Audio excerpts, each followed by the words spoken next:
त्याला महत्व, ती अवस्था लागली तुकोबारायांना.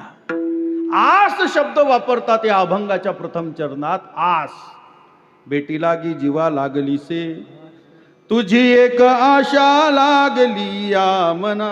ज्ञानेश कन्या गुलाबराव महाराज बोलतात, तुझी एक आशा लागली या मना, नावडे कामना आन काही, तुझी एक आशा लागली या मना, झुरोनी पांजरा होऊ पाहे आता. देवाच्या बाबतीमध्ये बोलत असताना तुकोबाराय म्हणतात, मला आस लागली, मला त्याच्या भेटीची अपेक्षा प्राप्त आहे. अटती अद्भवान नन्ही काननन तुटीर युगायते त्वा